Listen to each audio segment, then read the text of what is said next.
The gunshot cracked through the summer air like thunder splitting the sky. 8-year-old Jaden Lewis screamed, a sound that tore from his throat with the raw agony of a child watching his world shatter.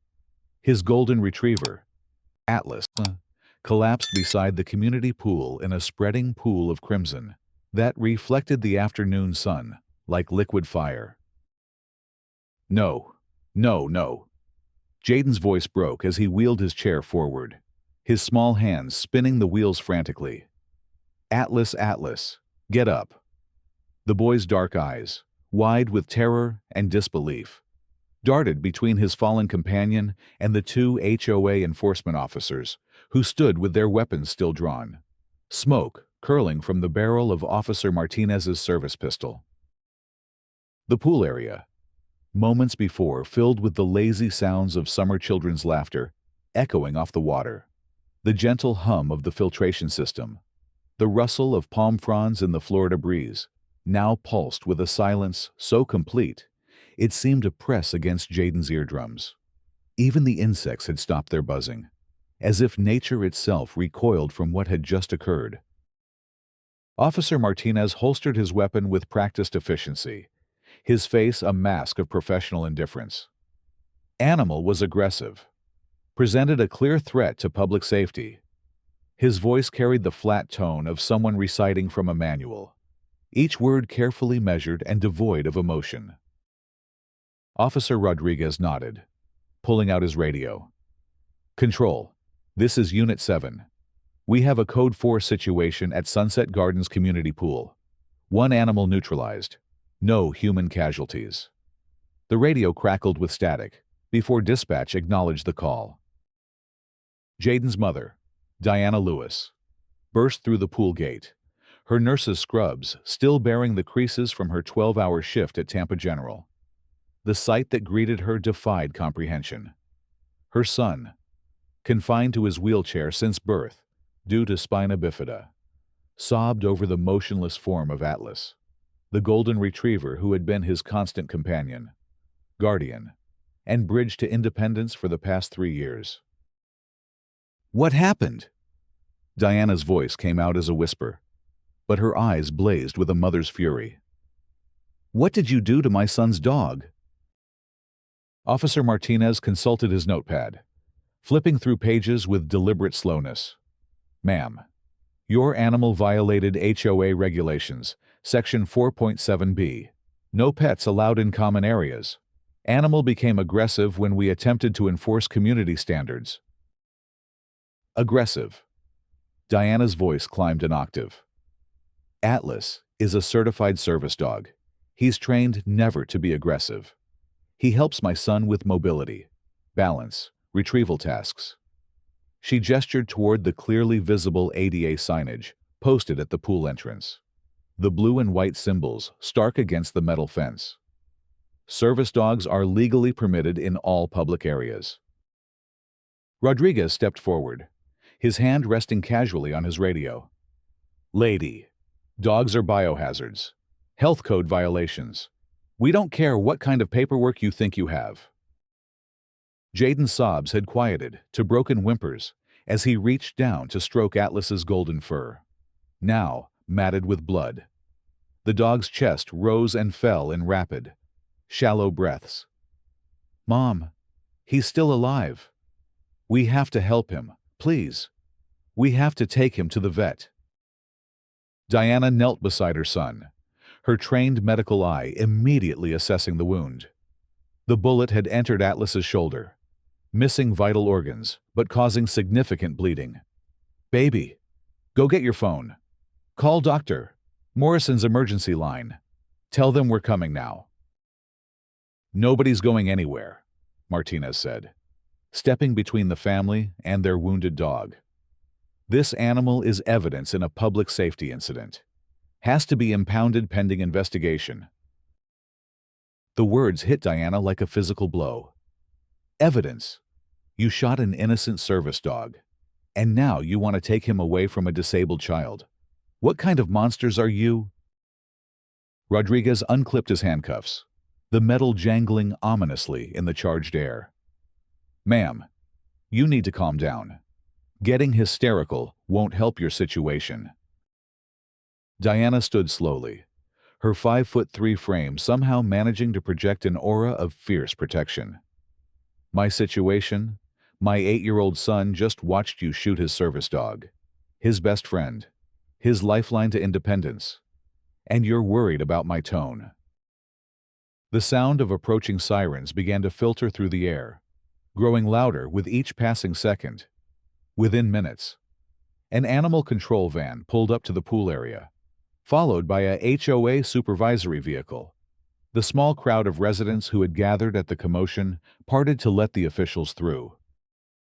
Animal Control Officer Sarah Chen approached the scene with professional caution, her eyes immediately taking in the wounded dog, the sobbing child, and the defensive posture of the 2 HOA officers. "What's the situation here?"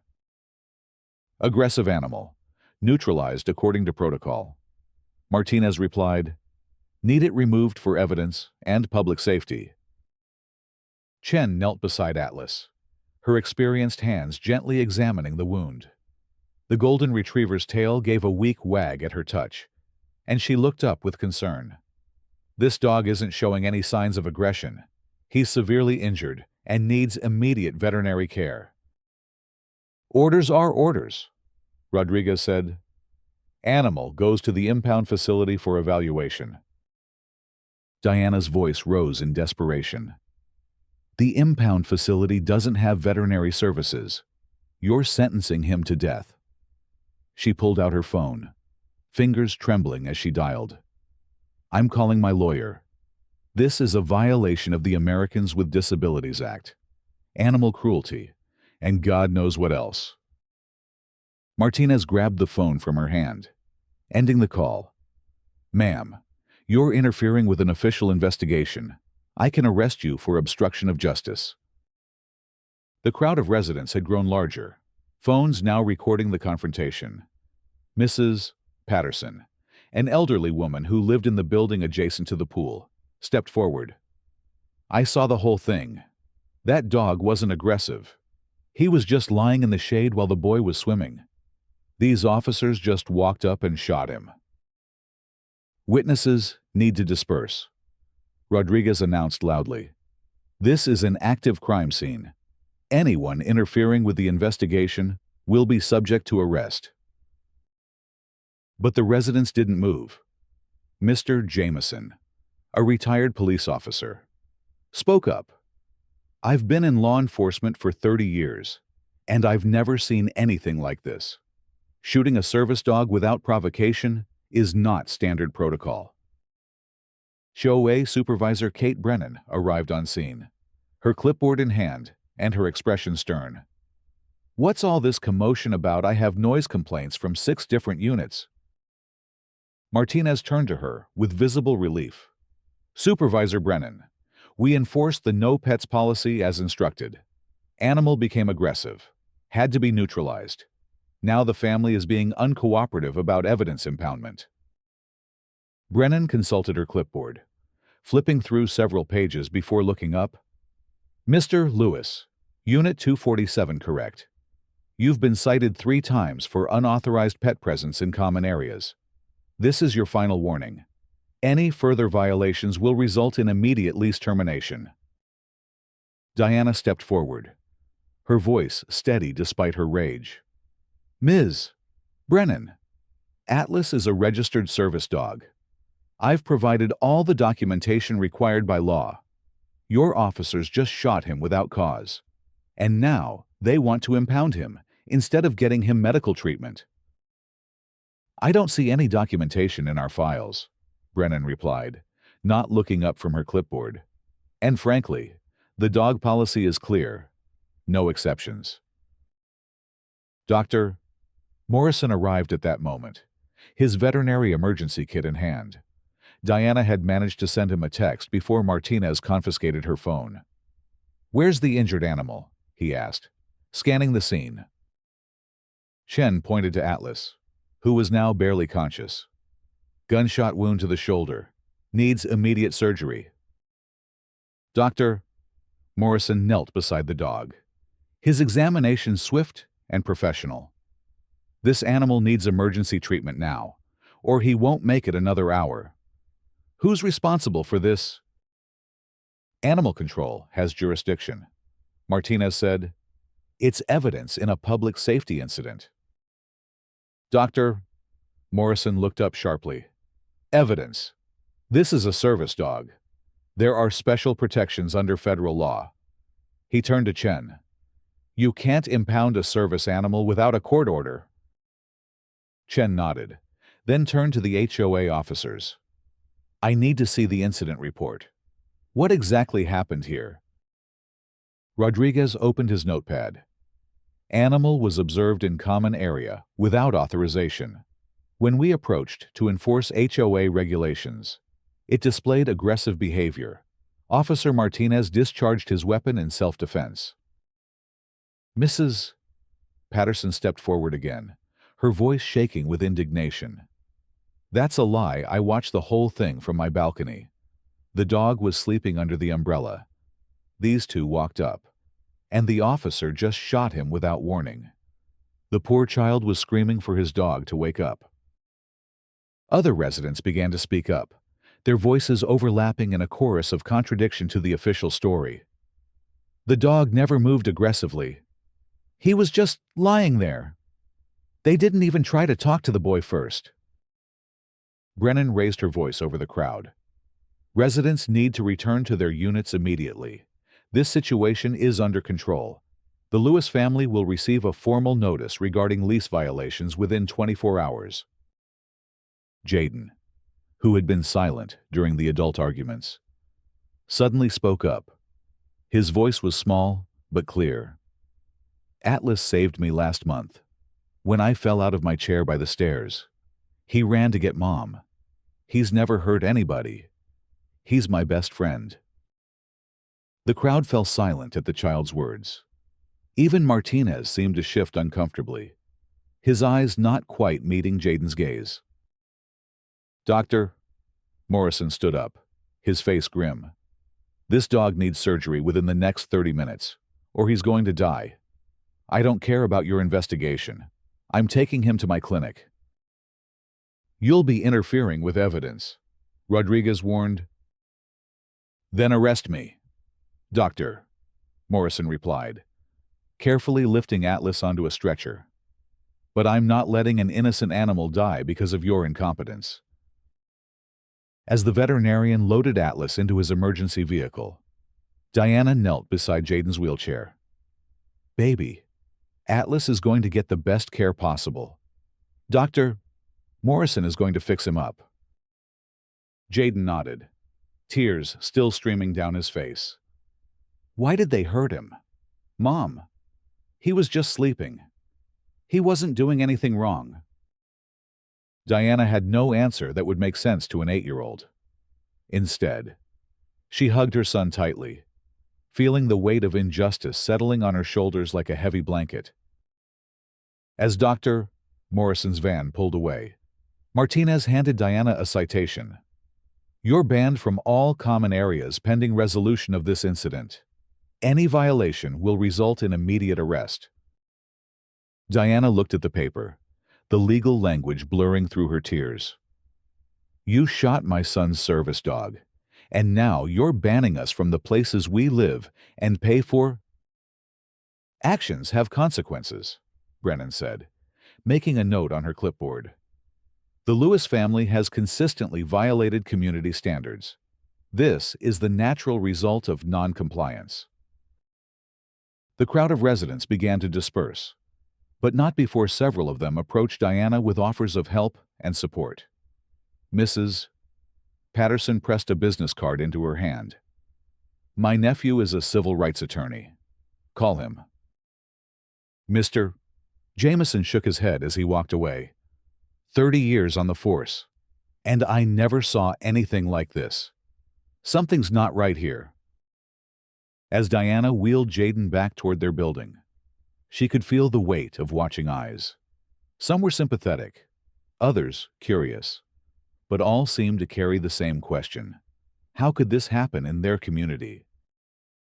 That evening, Diana sat at her kitchen table, surrounded by legal documents and medical records.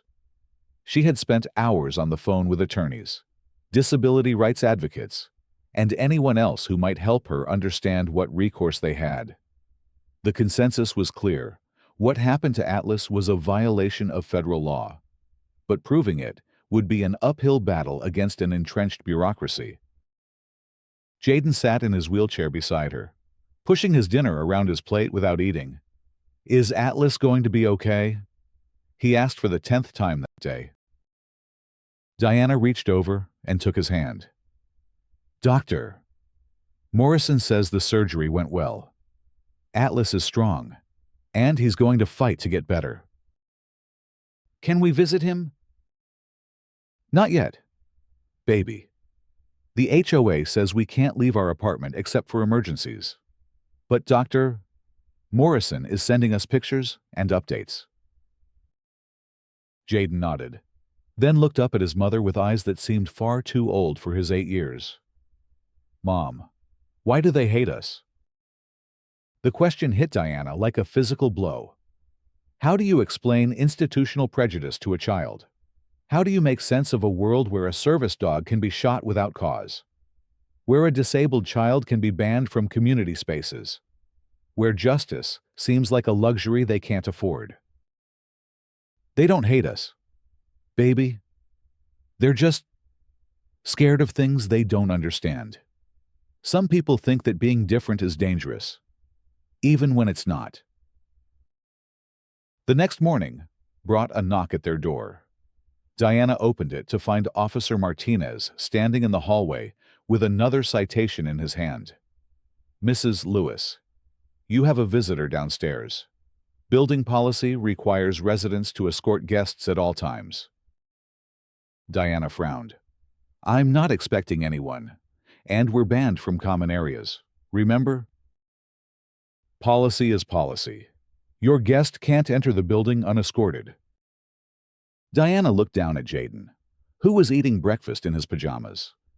"Can you give us a few minutes to get dressed?" "Guest is waiting now. Time-sensitive situation."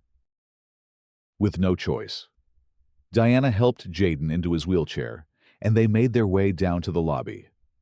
The elevator ride seemed to take forever, and Diana found herself wondering who could possibly be visiting them. They had few friends in the building, and most of their extended family lived out of state. The elevator doors opened to reveal a tall, distinguished man in an expensive suit standing near the front desk. He looked to be in his 60s, with silver hair and kind eyes behind wire-rimmed glasses. Something about his posture and bearing suggested authority, but his expression was warm as he caught sight of Jaden. "Jaden." The man's voice was rich and familiar, though Diana couldn't place it. "My goodness, you've grown so much since Christmas." Jaden's face lit up with recognition.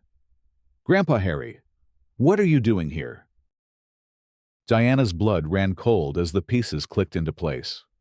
Harold Lewis, her late husband's father, the man she hadn't seen or heard from in over 2 years, the Attorney General of the state of Florida. Harold knelt down to Jaden's level, his eyes immediately noting the tear stains on the boy's cheeks and the exhaustion on Diana's face. "I came for our weekend barbecue. Remember, but I got a very disturbing phone call from Mrs. Patterson about what happened yesterday." Officer Martinez, who had been standing nearby, suddenly paled as he recognized the visitor. "Sir, we weren't aware." Harold stood slowly, his gaze shifting to the HOA officer with the cold precision of a man accustomed to wielding power. "Officer Martinez, isn't it I understand you shot my grandson's service dog yesterday?" The lobby fell silent. Even the air conditioning seemed to pause, as if the building itself was holding its breath. Rodriguez appeared from the security office, took one look at Harold, and immediately began backing toward the exit. "Mr. Attorney General, sir," Martinez stammered, "there's been a misunderstanding. The animal was aggressive, and we followed proper protocol." Protocol. Harold's voice remained calm, but Diana could see the storm building behind his eyes. The protocol for shooting a certified service dog belonging to a disabled child. I'd very much like to review that protocol. Brennan appeared from the management office, her clipboard clutched to her chest like a shield. Mr. Lewis, I wasn't aware you were visiting. If there's been any miscommunication about the pet policy. Pet policy. Harold turned his attention to her, and Diana watched as the HOA supervisor visibly wilted under his gaze. Are you referring to the policy that violates the Americans with Disabilities Act, the Fair Housing Act, the Florida Civil Rights Act? Harold pulled out his phone and made a quick call. This is Attorney General Lewis. I need a forensics team at Sunset Gardens HOA immediately. We have evidence of a potential federal civil rights violation. And get me the ballistics report from yesterday's shooting incident. Martinez and Rodriguez exchanged panicked glances. Sir, the ballistics report isn't ready yet. These things take time. How convenient, Harold replied. Tell me, officers, are you aware that this community has security cameras throughout the common areas, including the pool area where you shot my grandson's service dog? The color drained from Martinez's face. Cameras, We weren't informed about any cameras. Harold smiled, but it was not a pleasant expression. Funny thing about being the Attorney General. You get access to all sorts of information. For instance, I know that the pool area has 4 high-definition cameras with audio recording capabilities. I also know that the footage from yesterday afternoon shows a very different story than what appears in your incident report. Brennan stepped forward, her voice shaking. Mr. Lewis, perhaps we can discuss this privately. I'm sure we can reach some kind of understanding. Understanding. Harold's voice rose for the first time, causing several residents to peer out of their units. My grandson watched you shoot his service dog, his best friend, his independence, and you want to reach an understanding? Jaden tugged on his grandfather's sleeve. Grandpa Harry, they took Atlas away. They said he was dangerous, but he wasn't. He was just sleeping. Harold knelt down again, his expression softening as he looked at his grandson. I know, buddy, and we're going to make sure Atlas gets the best care possible. But more importantly, we're going to make sure this never happens to another child. He stood and addressed the growing crowd of residents who had gathered in the lobby. Ladies and gentlemen, what happened to my grandson yesterday was not just a tragedy. It was a crime, a violation of federal law. And I want everyone here to know that my office will be conducting a full investigation into the practices of this HOA and its enforcement officers. Martinez made a desperate attempt to salvage the situation. Sir, if we could just discuss this reasonably, perhaps some compensation for the veterinary bills? Compensation. Harold's laugh was bitter. Officer Martinez, you're facing charges of civil rights violations, animal cruelty, reckless endangerment of a minor, and filing a false police report. Compensation is the least of your concerns. The forensics team arrived within an hour, their vehicles filling the parking lot with flashing lights. Residents gathered on balconies and in doorways, watching as crime scene technicians photographed every angle of the pool area, collected evidence, and interviewed witnesses. Harold had commandeered the community center for what he called a preliminary investigation, but what looked more like a war room. Legal documents covered every available surface, and a stream of investigators, attorneys, and civil rights advocates flowed in and out of the building. Diana sat with Jaden in the corner, still trying to process the whirlwind of events. Her father-in-law, who had been absent from their lives since his son's death, was now wielding the full power of his office on their behalf. It was overwhelming and gratifying, and terrifying all at once. The ballistics report came back. Harold announced to the room, "Single shot, fired from a distance of approximately 8 feet. No powder burns on the victim, indicating the dog was not attacking when shot. Trajectory analysis shows the dog was lying down when the bullet struck." One of the investigators looked up from his laptop. Security footage confirms the ballistics. The dog was asleep under the umbrella. Officers approached, and Martinez fired without warning. No aggressive behavior documented. Harold nodded grimly. "What about the witness statements?" 7 residents confirmed the dog was not aggressive. Several noted that the boy was in the pool when the shooting occurred, approximately 20 feet away from the dog. No physical contact between officers and dog prior to the shooting. The evidence was overwhelming. But Harold knew that evidence was only half the battle. The other half was ensuring that justice was not just served, but seen to be served by the community that had allowed this to happen. He announced that evening that the HOA would be holding an emergency disciplinary hearing the following Saturday. Every resident has the right to see exactly what happened and what consequences will follow, he told the assembled crowd in the community center. The days leading up to the hearing were tense. Martinez and Rodriguez had been suspended pending investigation, but they remained defiant, insisting they had followed proper procedures. Brennan had hired her own attorney and was claiming ignorance of federal disability laws. Meanwhile, Atlas continued his recovery at Dr. Morrison's clinic. The golden retriever had survived the surgery, but the bullet had damaged nerves in his shoulder, and it would be weeks before they knew if he would regain full mobility. Jaden visited daily, reading to his injured companion and helping with physical therapy exercises. The Saturday hearing drew over 300 people, filling the community center and spilling out into the adjacent courtyard. Local news crews set up cameras, and disability rights advocates arrived from across the state. Harold had made sure this would be more than just a local disciplinary action. It would be a statement about civil rights and community responsibility. The hearing began at 2 p.m. with Harold presenting the evidence. The security footage played on a large screen, showing the peaceful scene by the pool.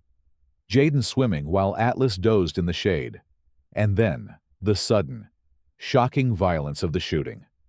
Gasps and cries of outrage filled the room as residents saw for the first time exactly what had happened.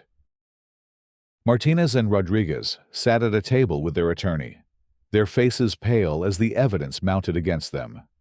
The ballistics report, witness statements, and video evidence painted a clear picture of unjustified violence against an innocent animal and a disabled child. When it came time for the officers to present their defense, their attorney stood up and whispered something to Harold. After a brief conversation, he announced that his clients would be withdrawing their defense and accepting full responsibility for their actions. The room erupted in applause, but Harold raised his hand for silence. This is not a moment for celebration. This is a moment for justice and for learning. What happened to my grandson could happen to any disabled person in any community where ignorance and prejudice are allowed to flourish. He announced that criminal charges would be filed against both officers, including federal civil rights violations that carried significant prison time. The HOA board, including Brennan, would be dissolved and replaced with a new management structure that included disability rights, training for all employees. But Harold wasn't finished. The community has also agreed to establish the Atlas Memorial Fund, which will provide free service dog training for disabled children throughout Florida. Additionally, we will be building Atlas Park, a fully accessible recreational area where children of all abilities can play together safely. The crowd rose to its feet in sustained applause. Many residents were crying, moved by the transformation of their community's darkest moment into something meaningful and positive. 2 months later, Atlas was well enough to attend the groundbreaking ceremony for the park that would bear his name. The golden retriever still limped slightly, but his tail wagged enthusiastically as Jaden cut the ceremonial ribbon. The boy had grown in confidence over the past months, finding his voice as an advocate for disabled children and their service animals. Harold stood beside Diana, watching his grandson with pride. "Michael would be so proud of him," he said quietly, referring to his late son. Diana nodded, tears of joy streaming down her face. "He's learned that sometimes the worst things that happen to us can become the foundation for the best things we do." As the ceremony concluded and residents began to disperse, Jaden wheeled over to his grandfather.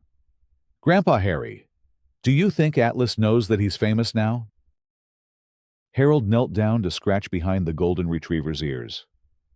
"I think Atlas knows that he's loved, and that his courage helped make the world a little bit safer for kids like you."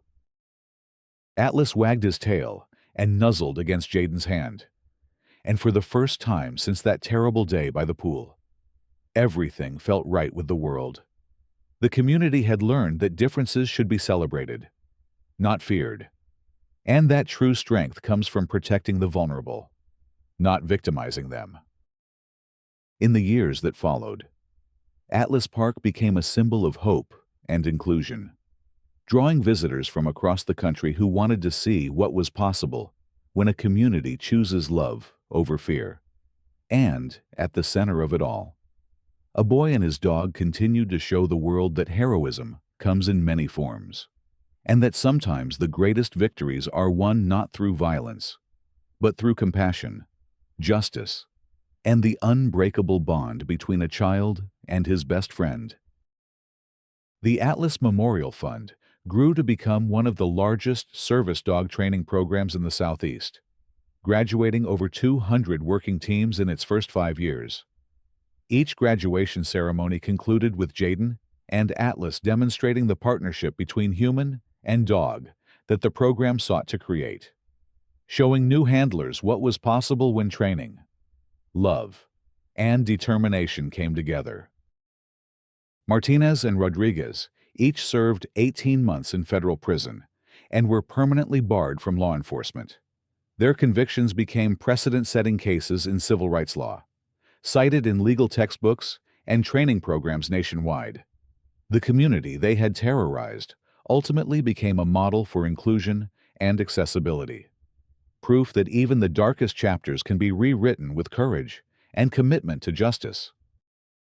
And every evening, as the sun set over Atlas Park, Jaden would wheel himself to the bronze statue of a golden retriever that stood at the park's entrance. The plaque beneath read simply, "In memory of all the service animals who give their lives in service to others, and in honor of the bond that makes us all more human."